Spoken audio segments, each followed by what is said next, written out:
Pour compléter le traitement de mon patient, je clique sur le monde patient, onglet Traitement, je le sélectionne et je fais un double clic sur son nom. Les informations de M. Demopol ont bien été récupérées par le biais de sa carte vitale. Celles-ci apparaissent de couleur rouge, elles ne sont pas modifiables.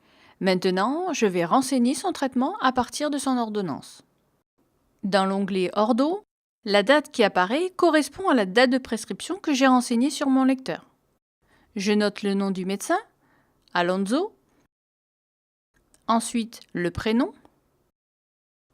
Comme ce prescripteur n'existe pas dans le logiciel, Vega m'ouvre la fenêtre prescripteur. Pour le créer, je clique sur le bouton Ajouter. Apparaît la fiche prescripteur, je note son prénom, ensuite son numéro professionnel que je trouve sur l'ordonnance. Cette information est obligatoire, sinon le dossier ne pourra pas être télétransmis. Je peux également préciser ses coordonnées postales ainsi que son numéro de téléphone, mais ces informations ne sont pas obligatoires pour télétransmettre. Puis je clique sur Valider. Les informations du médecin sont reprises. Je retrouve bien le docteur Alonso. Je modifie, si nécessaire, la date d'ordonnance. Si je le souhaite, je peux préciser une date de début et de fin de soins.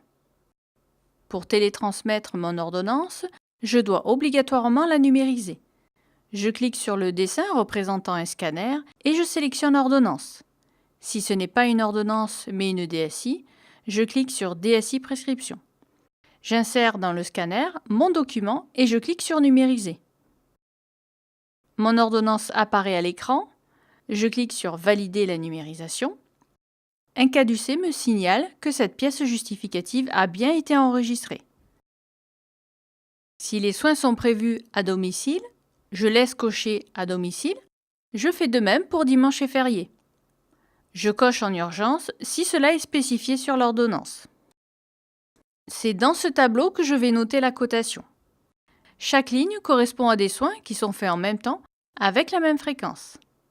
J'ai 3 possibilités pour saisir ma cotation, soit en utilisant la nomenclature, directement accessible dans Vega, soit en la saisissant manuellement ou en utilisant les modèles.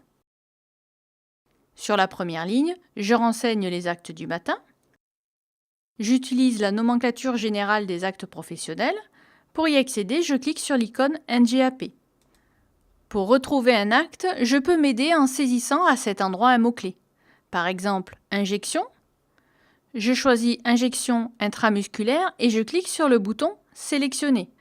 La cotation de l'acte est reprise automatiquement, il ne me reste plus qu'à saisir manuellement la majoration d'acte unique en rajoutant plus MAU. Je n'ai plus qu'à préciser l'heure des soins à 8 heures. Comme j'ai noté la date de début des soins ici, elle apparaît de manière automatique dans la colonne début. Dans la colonne Tous les, je sélectionne Jour. Pendant un mois, les actes effectués à 8 heures se sont enregistrés automatiquement. Je clique sur la deuxième ligne pour indiquer les actes du soir. À l'aide des modèles, je sélectionne Injection, puis je clique sur Ajouter et je note l'heure de passage. Ici, la ligne est déjà complétée car le logiciel a recopié les informations des soins du matin.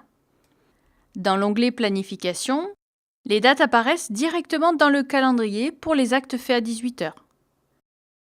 Une fois que je connaîtrai les principaux actes de la nomenclature, je pourrai les saisir directement au clavier dans le tableau de cotation.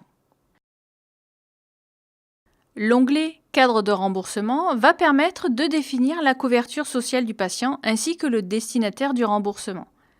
Sur l'ordonnance, il est spécifié que les soins que j'effectue sont en rapport avec son ALD. Il est en maladie et je sélectionne l'exonération 4, soins aux affections longue durée.